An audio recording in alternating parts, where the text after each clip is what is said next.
Hello everyone, कैसे हो आप सभी लोग। आई होप आप बहुत अच्छे होंगे और अच्छे से तैयारी भी चल रही होगी। सो आज हम करने वाले हैं मंथली एमसीक्यू सीरीज का part 10 for the month of April. अगर आपने इसका प्रीवियस पार्ट नहीं देखा है तो आई बटन पे आप क्लिक कर सकते हो, यहाँ पे आपको उसका लिंक विजिबल हो जाएगा। एंड इस लेक्चर की जो पीडीएफ है वो हम शेयर करेंगे हमारे टेलीग्राम चैनल पे, जिसका लिंक डिस्क्रिप्शन बॉक्स में आपको मिल जाएगा, आप इसे ज्वाइन कर सकते हो। ठीक है, तो चलिए जल्दी से स्टार्ट करेंगे आज का लेक्चर। सो फर्स्ट क्वेश्चन है, as per the United Nation Population Fund UNFPA state of world population report, which country surpass China with a estimated population of 1.44 billion. ठीक है, तो इस रिपोर्ट के अकॉर्डिंग जो रिलीज की थी यूनाइटेड नेशन पॉपुलेशन फंड ने, इसमें उन्होंने मेंशन किया है कि इंडिया जो है वो सरपास करेगा चाइना को with estimated population of 1.44 billion. ठीक है, तो आंसर क्या हो जाएगा यहाँ पे, ऑप्शन नंबर ए। अब चाइना की पॉपुलेशन कितनी है यहाँ पे उन्होंने जो है एस्टिमेशन दिया है, तो इट इज योर 1.425 बिलियन। ठीक है, ये याद रखना है आपको। नाउ इस रिपोर्ट का नाम क्या था, it is interwoven lives threads of hope ending inequalities in a sexual and reproductive health and rights. ठीक है, ये रिपोर्ट थी आपकी यूनाइटेड नेशन पॉपुलेशन फंड की।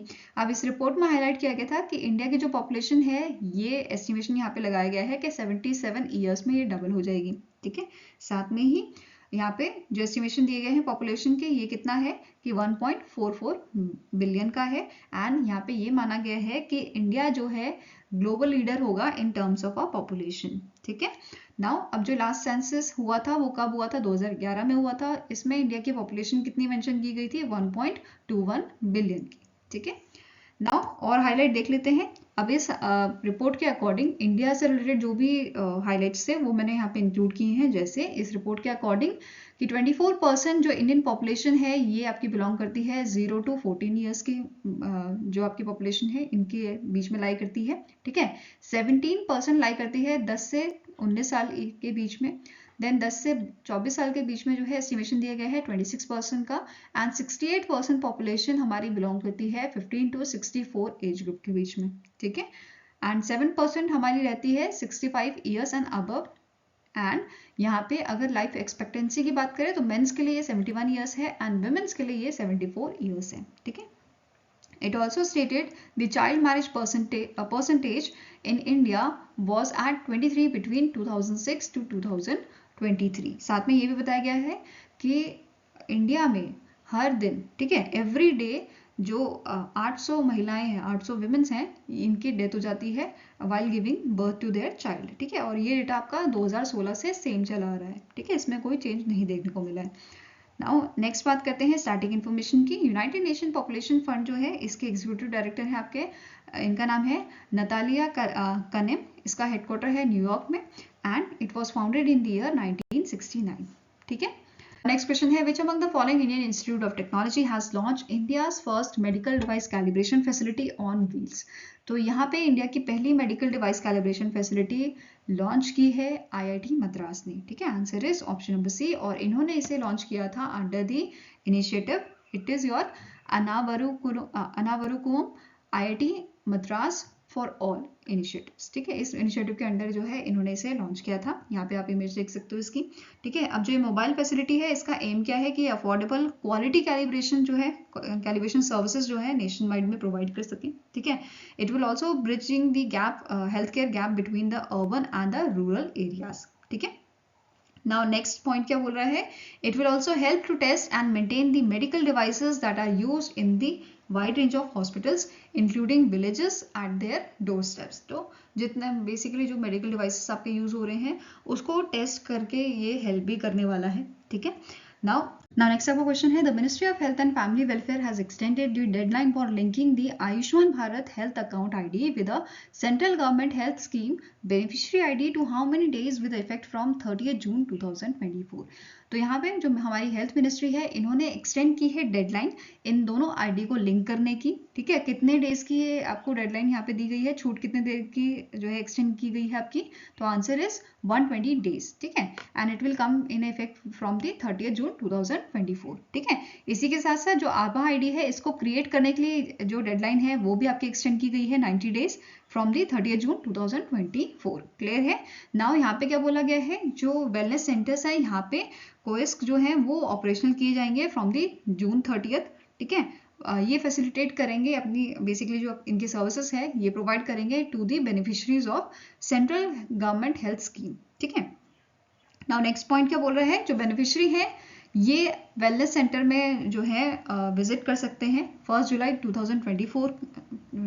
2024 से। किस चीज़ के लिए, अगर इनका मोबाइल नंबर अपडेट करवाना है इनको या कुछ एरर है उसे करेक्ट करवाना है, ठीक है, या फिर आभा आईडी और CGHS बेनिफिशियरी आईडी को लिंक करवाना है, तो इन सब चीज़ों के लिए ये वेलनेस सेंटर में विजिट कर सकते हैं फ्रॉम 1 जुलाई 2024। क्लियर है।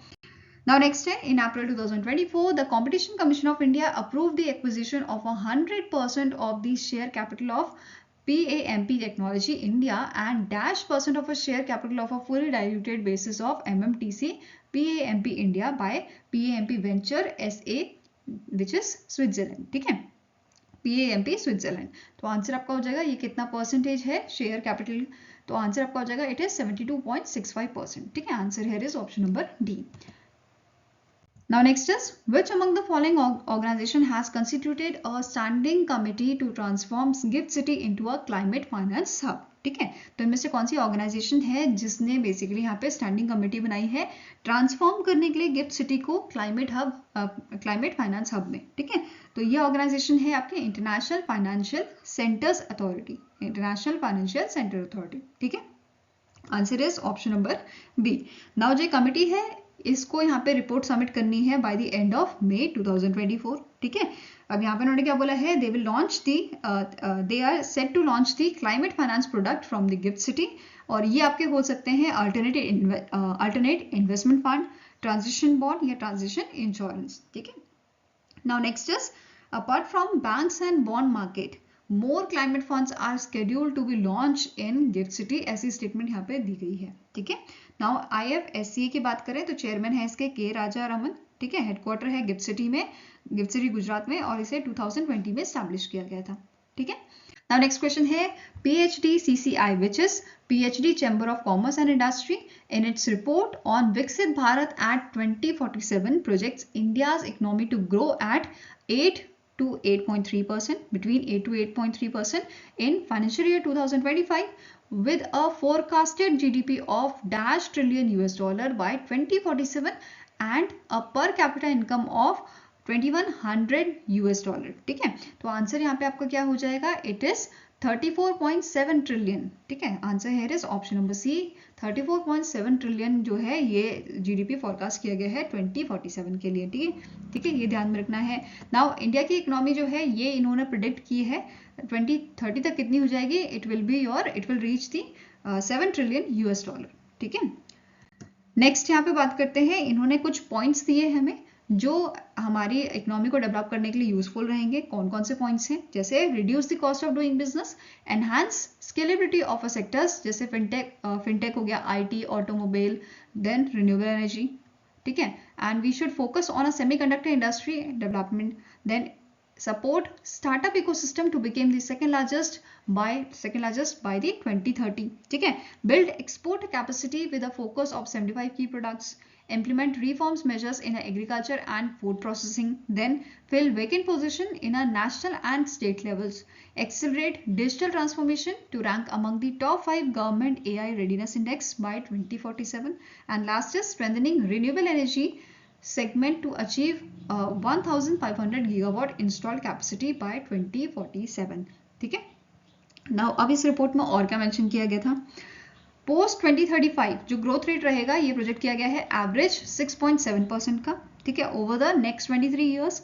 देन बाय 2047 एग्रीकल्चर की जो GDP शेयर है ये डिक्रीज हो जाएगा to the 12% as compare to 2023। ठीक है, 2023 के कंपैरिजन की यहाँ पे बात हो रही है। ठीक है, नाउ मैन्युफैक्चरिंग सेक्टर की बात करें, मैन्युफैक्चरिंग राइज करेगा आपका 25% to the 25% from 16% in 2023, and service जो है सर्विस सेक्टर ये आपका रिमेन रहेगा, it will remain at the 54%। ठीक है, नाउ इंडिया का जो एक्सपोर्ट है ये आपका 2047 तक एक्सपेक्टेड है कि ये टच करेगा $10 ट्रिलियन में। ठीक है, एंड नेक्स्ट है फूड प्रोसेसिंग सेक्टर की बात करें तो ये भी आपका ग्रो करेगा $2150 बिलियन बाय 2047। ठीक है, लाइफ एक्सपेक्टेंसी की बात करें ये इंक्रीज हो जाएगी 67 years bye 2021 from the 63 years in the years 2000, and hospital beds availability जो है ये आपकी रीच करेगा 12 पर 1000 पीपल बाय 2047, ठीक है, एंड 6 पर 1000 पीपल इन 2030। तो ये एस्टिमेशन यहाँ पे प्रोवाइड किए गए थे। साथ में ही internet usage expected to reach the 82% by 2047 and 2024 में ये आपका 42% है। क्लियर है? नेक्स्ट क्वेश्चन है, which among the following institution recently in April partnership with the Blockchain for Impact Foundation, that is BFI, to accelerate healthcare innovation in India।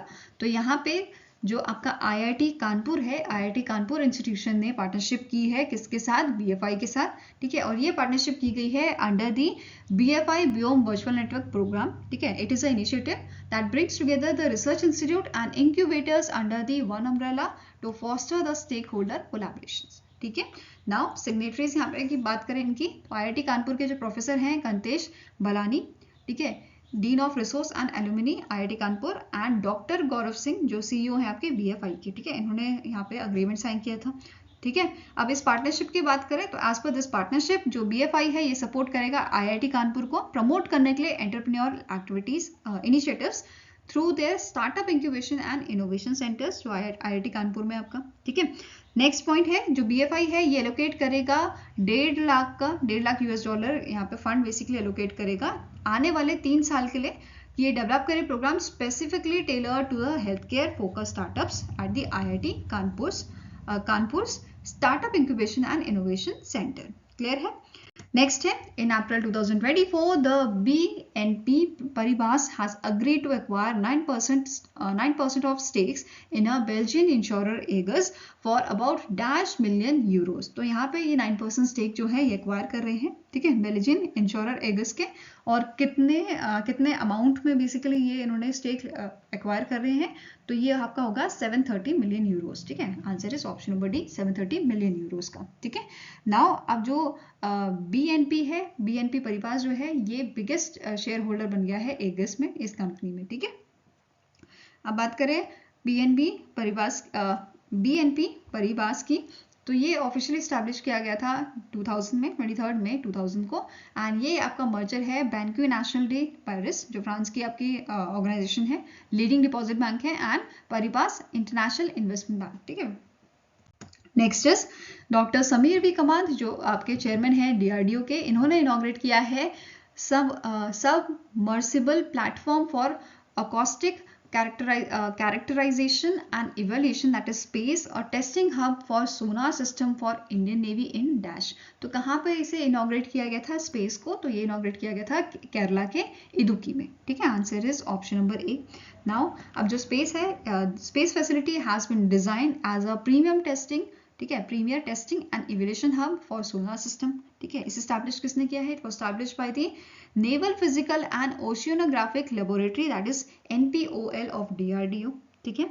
Next point है जो facility है, it consist of 2 different assemblages। अब इसमें एक है platform which floats on the water surface and दूसरा है submersible platform which can be lowered up to a depth of 100 metre using the winch system, ठीक है। नेक्स्ट पॉइंट बोल रहा है जो हमारा सबमर्सिबल प्लेटफॉर्म है, it will mainly be used for the evaluation of a sonar system, ठीक है। it will allow for a quick development and easy recovery of a scientific packages, जैसे आपका सेंसर या ट्रांसड्यूसर्स हो गए, ठीक है। साथ में इसे हम यूज कर सकते हैं सर्वे के लिए, सैम्पलिंग एंड डेटा कलेक्शन के लिए of air surface mid water and reservoir floor parameters using the scientific instrument, ठीक है। नाउ अब DRDO की बात करते हैं। चेयरमैन समीर वी कमात है, हमें पता है, ठीक है, यहाँ पे हमने पढ़ा भी। और इसका हेडक्वार्टर कहाँ लोकेटेड है? ये लोकेटेड है आपका न्यू दिल्ली में। और इसे कब स्टैब्लिश किया गया था? 1958 में, ठीक है। नेक्स्ट है, which among the following financial company has launch ABCD fintech app to offer various financial products on a single digital platform. अब ये जो फिनटेक ऐप है आपकी ABCD, ये किसने लॉन्च की है? ये लॉन्च की है आदित्य बिरला कैपिटल लिमिटेड ने, ठीक है। आदित्य बिरला ABC, ठीक है, डी का यहाँ पे मतलब है डिजिटल, ठीक है, ABC याद रहेगा आपको।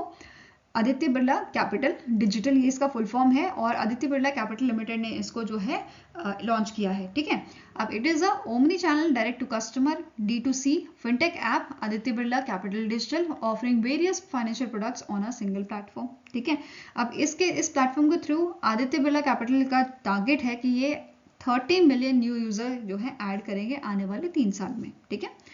नेक्स्ट क्वेश्चन है, India won how many medals in Asian wrestling championship senior 2024 held in Bishkek Kyrgyzstan, ठीक है। तो आंसर आपका हो जाएगा, इंडिया ने यहाँ पे 9 मेडल जीते हैं, जिसमें 4 आपके सिल्वर हैं और 4 आपके ब्रॉन्ज मेडल है, कोई भी गोल्ड नहीं जीता इस बार हमने, ठीक है।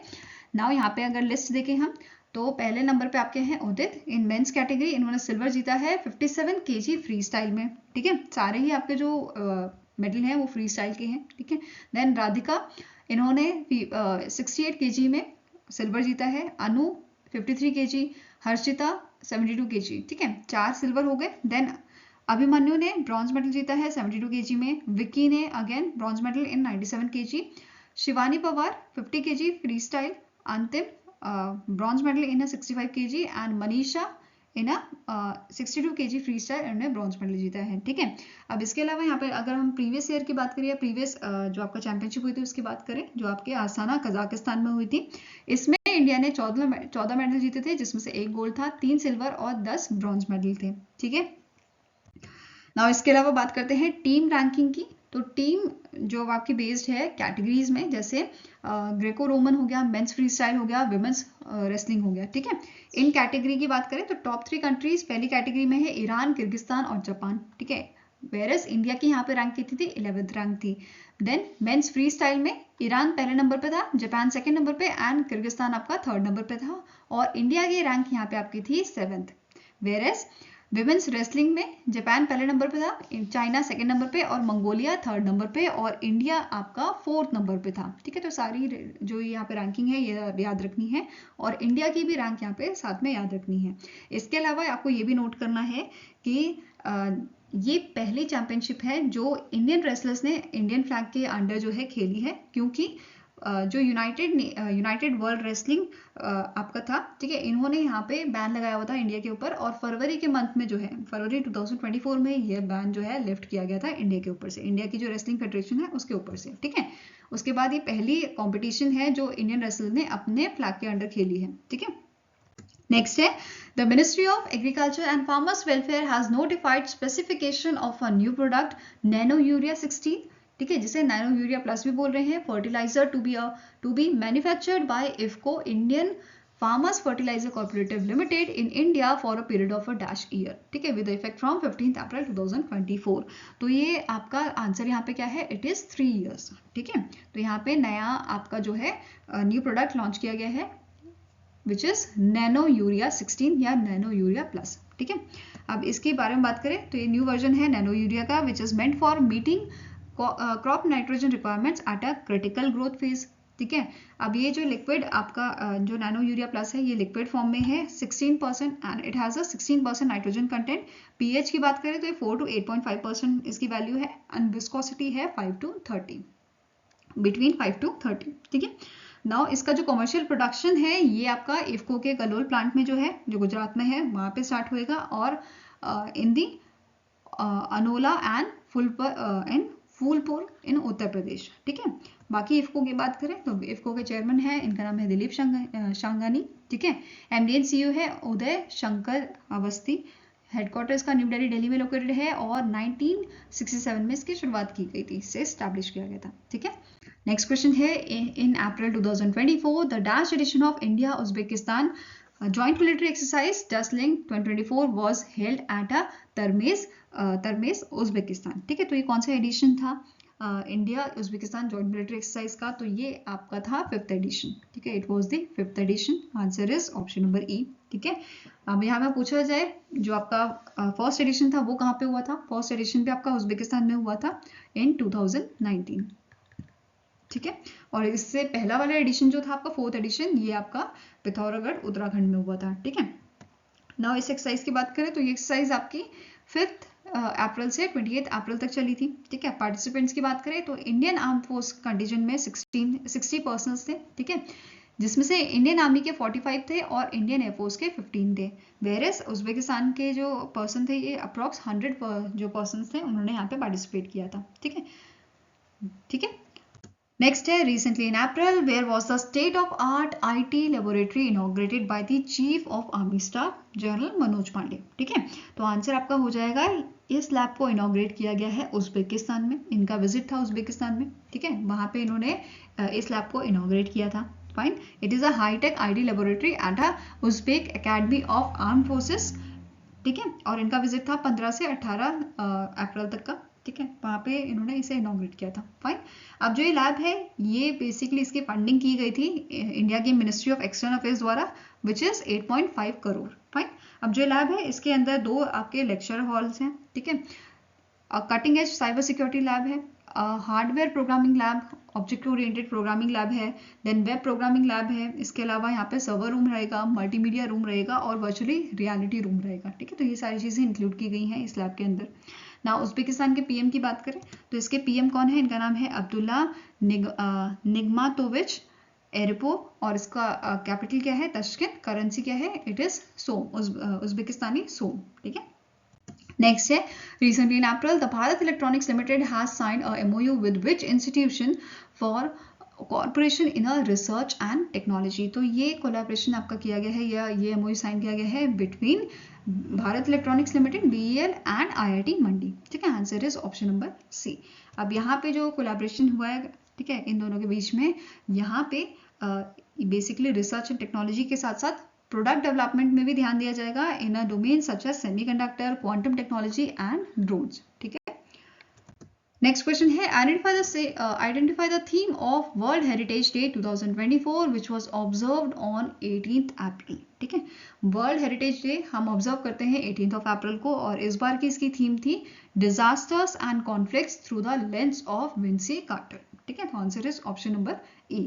अब यहाँ पे आपको एक और चीज नोट करनी है कि जो वर्ल्ड हेरिटेज डे है, इसे हम international day of monuments and sites भी बोलते हैं, तो ये ध्यान में रखना है। साथ में क्वेश्चन बन सकता है कि इंडिया में कितनी वर्ल्ड हेरिटेज साइट है, तो अभी 42 वर्ल्ड हेरिटेज साइट है। ठीक है, जिसमें से 34 कल्चरल साइट्स हैं, 7 आपकी नेचुरल साइट्स हैं और 1 मिक्स साइट है। ठीक है, अब मेरे को आपको कमेंट सेक्शन में बताना है। ठीक है, आप मेरे को कमेंट सेक्शन में बताइए कि 2023 में कौन कौन सी जो वर्ल्ड हेरिटेज साइट है वो इंडिया में ऐड की गई थी इस लिस्ट में। ठीक है, नाउ इसके अलावा अगर हम यूनेस्को की टेंटेटिव लिस्ट की बात करें हेरिटेज की, तो वो कितनी है, it is 57 sites in India. ठीक है, नेक्स्ट है, the government of India has set up a 7-member panel to promote laws for efficient mining of a critical minerals. The panel is headed by dash. तो government of India ने recently 7-member panel जो है वो form करने के लिए बोला है। ठीक है, कि जो प्रमोट करेगा laws for efficient mining of critical minerals, और इसके हेड कौन बनाए गए हैं, इनका नाम है VK सारस्वत या विजय कुमार सारस्वत। ठीक है, answer is option number D।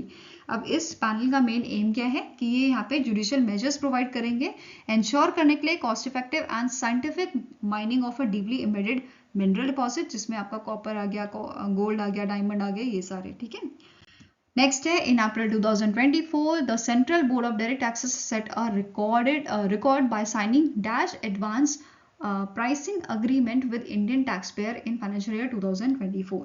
तो इस बार फाइनेंशियल ईयर 2024 में central board of direct taxes ने कितना यहाँ पे जो है एडवांस प्राइसिंग अग्रीमेंट साइन किए हैं, तो आंसर आपका हो जाएगा इट इज 125, एंड ये यहाँ पे रिकॉर्ड इन्होंने बनाए हैं। इससे पहले फाइनेंशियल ईयर 2023 में 95 जो है 95 इन्होंने एडवांस प्राइसिंग अग्रीमेंट साइन किए थे। ठीक है, तो पिछले साल के कंपैरिजन में ये 31% ज़्यादा देखने को मिला है हमें। ठीक है, अब जो 125 एडवांस प्राइसिंग अग्रीमेंट है, इसमें से आपके यूनिलेटरल हैं 86 और 39 आपके बायलेटरल हैं। ठीक है, अब इस साल जो है highest number of bilateral APAs जो हैं आपके एडवांस प्राइसिंग एग्रीमेंट जो है, ये यहाँ पे हमें देखने को मिले थे। ठीक है, विच इज ठीक है, sign a date results of a mutual agreement with 7 of the India's treaty partners. कौन कौन से आपके पार्टनर्स हैं, ठीक है, जिनके साथ जो है बायलेटरल एडवांस प्राइसिंग अग्रीमेंट जो है साइन किया गया है, तो ये आपका ऑस्ट्रेलिया जाता है, Canada, Denmark, Japan, Singapore, UK और USA। ठीक है, नेक्स्ट क्वेश्चन है, which among the following ministry has issued a foreign direct investment regulation for a space sector. तो स्पेस सेक्टर के लिए एफडीआई रेगुलेशन जो है रिसेंटली नोटिफाई की गई थी, ये नोटिफाई की थी मिनिस्ट्री ऑफ फाइनेंस ने, ठीक है। आंसर इज ऑप्शन नंबर ए। अब इसके बारे में जान लेते हैं, जो ये अमेंडमेंट की गई है ये बेसिकली मॉडिफाई करेगा फॉरेन एक्सचेंज मैनेजमेंट रूल्स 2019 को, ठीक है, ये ध्यान में रखना है। और ये जो रूल्स हैं ये ऑपरेट किए जाएंगे under the FEMA which is Foreign Exchange Management Act 1999 के तहत, ठीक है। अब जो अमेंडमेंट है it has been made to the schedule 1 of existing rules allowing 100% FDI under the automatic route for satellite component manufacturing and FDI up to 74% under the automatic route for satellite manufacturing and operations। और जो amendment है ये आपके effect में आ गए हैं 16 अप्रैल 2024 से, ठीक है। अब इनके बारे में देख लेते हैं। तो पहले आपका समझते हैं, एक ऑटोमेटिक रूट पढ़ा हमने और एक हो गया गवर्नमेंट रूट, ठीक है। गवर्नमेंट रूट जहाँ पे आप इन्वेस्टमेंट जो कर रहे हो फॉरेन डायरेक्ट इन्वेस्टमेंट, वहाँ पे आपको परमिशन लेनी होती है गवर्नमेंट की, या उसको बताना होता है, ठीक है। वेयर इज ऑटोमेटिक रूट में आपको किसी की परमिशन लेने की जरूरत नहीं है, डायरेक्ट आपकी इन्वेस्टमेंट हो रही है, ठीक है। नाउ सिंपल सा था। नाउ अब बात करेंगे, पहला पॉइंट है आपका 100% एफडीआई अलाउ किया गया है अंडर द ऑटोमेटिक रूट, ठीक है, under the automatic route for satellite component manufacturing, ठीक है, ये क्लियर है। नाउ यहाँ पे इस अमेंडमेंट नॉर्म के थ्रू 100% एफडीआई अलाउ किया गया है अंडर द ऑटोमेटिक रूट, किस चीज के लिए, जो सैटेलाइट के कंपोनेंट है उनकी मैन्युफैक्चरिंग के लिए, ठीक है, सिस्टम और सब systems for satellites, ground segment and user segments के लिए, ठीक है। नेक्स्ट पॉइंट क्या बोल रहा है, एफडीआई 74% अलाउ किया गया है under the automatic route for satellite manufacturing and operations. तो सैटेलाइट्स की मैन्युफैक्चरिंग और ऑपरेशंस के लिए 74% अलाउ किया गया है, अगर आप एफडीआई इससे ज्यादा करना चाहते हो, ठीक है। However FDI beyond 74 is allowed via the government approval route only, ठीक है, गवर्नमेंट रूट से आप इसमें ज्यादा कर सकते हो एफडीआई, ठीक है। इसके अलावा नेक्स्ट आपका पॉइंट है, FDI up to 49% is allowed under the automatic route for launch vehicles, associated system and space port creation. तो अब इन सब चीजों के लिए 49% एफडीआई किया गया है, ठीक है, ऑटोमेटिक रूट के अंडर। अगर बियॉन्ड इसके जाना है तो अगेन गवर्नमेंट से आपको परमिशन लेनी होगी, गवर्नमेंट अप्रूवल चाहिए होगा, ठीक है, ये क्लियर है। नाउ अब इस अमेंडमेंट से पहले, prior to this amendment, FDI was permitted in the establishment and operational of satellites under the government approval route only। तो ये यहाँ पे चेंज किया गया है, ये अमेंडमेंट किया गया है, क्लियर है। Now next question है, which payment bank has introduced eco-friendly NCMC National Common Mobility Card, Debt and Prepaid Cards in partnership with the NPCI National Payment Corporation of India। तो आंसर यहाँ पे आपका है that is it was introduced by the Airtel Payment Bank, ठीक है। Answer is option number D. अब यहाँ पे इको फ्रेंडली है तो इसका मटेरियल क्या है, it is environmentally sustainable EPVC material, ठीक है, and it is powered by the RuPay, तो ये भी ध्यान में रखना है। नाउ अब यहाँ पे ये बेसिकली इंट्रोड्यूस किया गया है in line with the Airtel payment bank's commitment to India's one nation one card vision, ठीक है। नेक्स्ट आपका स्टैटिक इन्फॉर्मेशन देखते हैं। एयरटेल पेमेंट बैंक के MD एंड CEO कौन है, इनका नाम है अनुव्रता विश्वास, ठीक है। हेडक्वार्टर कहाँ लोकेटेड है, it is in the Gurugram Haryana, and इसकी एस्टैब्लिशमेंट की गई थी 2017 में, क्लियर है। Now next आपका क्वेश्चन है, name the company that is set to introduce its credit services on the UPI in partnership with NPCI, ठीक है। कौन सी इसमें से आपकी पेमेंट सर्विसेज कंपनी है, बेसिकली ऐसी कंपनी जो पेमेंट सर्विसेज प्रोवाइड करती हैं आपको, ठीक है, जिन्होंने क्या बोला है कि it is set to introduce its credit services किस पे, UPI पे with the help of NPCI, ठीक है। तो आंसर आपका हो जाएगा it is option number C, that is Amazon pay. अब यहाँ पे एक और चीज नोट करनी है, Amazon पे को इन मंथ ऑफ February जो है पेमेंट एग्रीगेटर का लाइसेंस मिला था फ्रॉम द RBI, ठीक है। किसने दिया था, RBI ने दिया था, क्लियर है।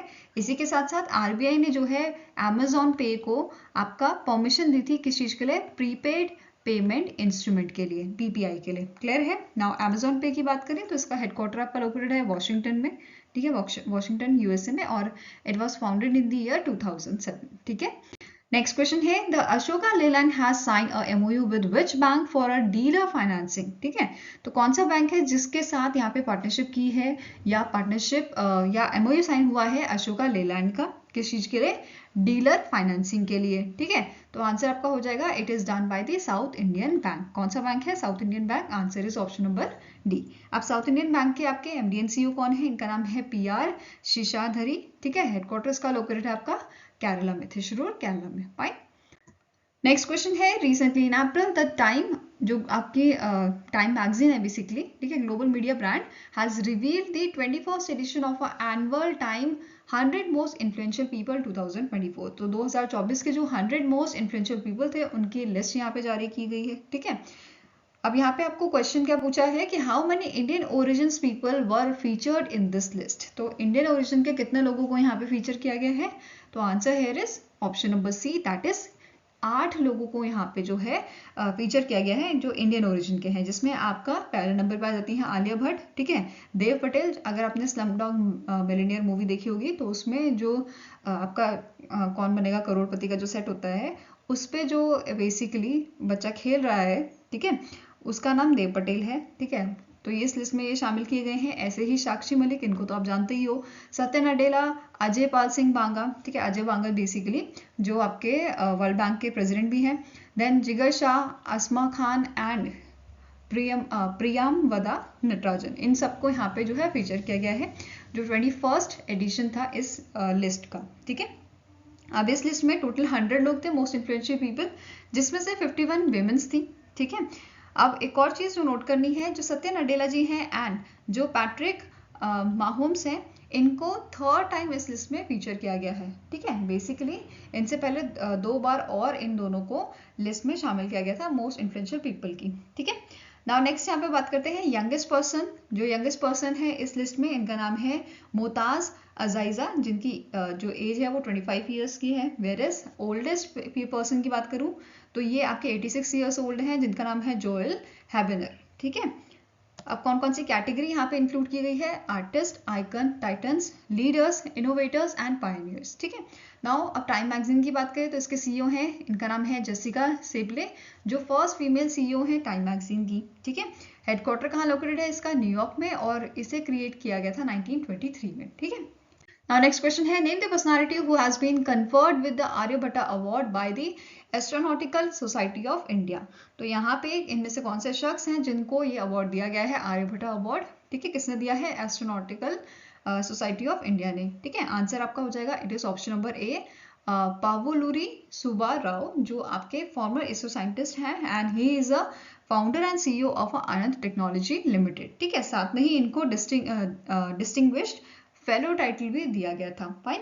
अब यहाँ पे ALT के सीईओ हैं, तो इसको इस कंपनी को कब शुरू किया गया था, 1992 में, एंड इसका हेडक्वार्टर लोकेटेड है आपका हैदराबाद तेलंगाना में, फाइन।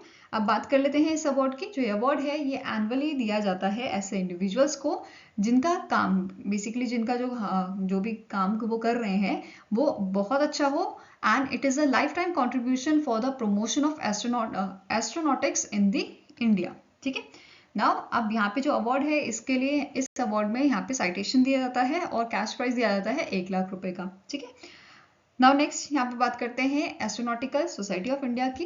तो इसके करंट प्रेसिडेंट कौन है, इनका नाम है एस सोमनाथन, और हेडक्वार्टर इसका लोकेटेड है आपका बेंगलुरु कर्नाटका में, क्लियर है। नेक्स्ट आपका क्वेश्चन है, in April 2024 the DRDO has conducted a flight test of a indigenous technology cruise missile at dash. कौन सी सिटी में ये हुआ था आपका फ्लाइट टेस्ट, ये कंडक्ट किया गया था आपका चंडीपुर ओडिशा में, ठीक है। Answer here is option number C. Now जो मिसाइल है ये डेवलप किसने की है, ये DRDO की लेबोरेटरी ने डेवलप की है, जिसका नाम है एरोनॉटिकल डेवलपमेंट एस्टैब्लिशमेंट, ठीक है। अब इस ऑर्गेनाइजेशन ने, इस लेबोरेटरी ने बाकी जो आपकी अदर लेबोरेटरीज हैं और इंडियन इंडस्ट्रीज हैं उनके साथ मिलके इसको डेवलप किया है, फाइन। नाउ अब यहाँ पे जो फ्लाइट टेस्ट हुआ था या जो आपका डिमॉन्स्ट्रेशन हुआ था फ्लाइट टेस्ट का, इसने कंफर्म किया है reliable performance of this system, ठीक है, which is developed by the gas turbine research establishment based in Bengaluru Karnataka, fine. Now अब जो ये मिसाइल है इसकी परफॉर्मेंस मॉनिटर की गई थी बहुत सारे आपके रेंज सेंसर से, जैसे रेडार हो गया, इलेक्ट्रो ऑप्टिकल ट्रैकिंग सिस्टम हो गया एंड टेलीमेट्री, ठीक है, जो आपके डिप्लॉय किए गए थे इस रेंज में, टेस्टिंग रेंज में, ठीक है। इसके अलावा ये मॉनिटर किया गया था by using the Su-30 Mk-1 aircraft of a Indian air force, ठीक है। नाउ एरोनॉटिकल डेवलपमेंट एस्टैब्लिशमेंट की बात करें तो जो ये लेबोरेटरी है इसके डायरेक्टर हैं वाई दिलीप, हेडक्वार्टर इसका बेंगलुरु कर्नाटका में लोकेटेड है, एंड इसे एस्टैब्लिश किया गया था 1959 में, ठीक है। नेक्स्ट आपको क्वेश्चन है which company has build the world's largest neuromorphic system code जिसका नाम है Hala Point to enable more sustainable artificial intelligence. ठीक है, तो ये किसने बिल्ड किया है, कौन सी कंपनी ने बिल्ड किया है? It is American company which named as Intel Corporation. ठीक है, ये ध्यान में रखना है। Now it is initially deployed at Sandia National Laboratories जो यूटिलाइज करती है इंटेल का लोही 2 प्रोसेसर को। ठीक है, अब इसका मेन एम क्या है, क्यों बनाया गया है?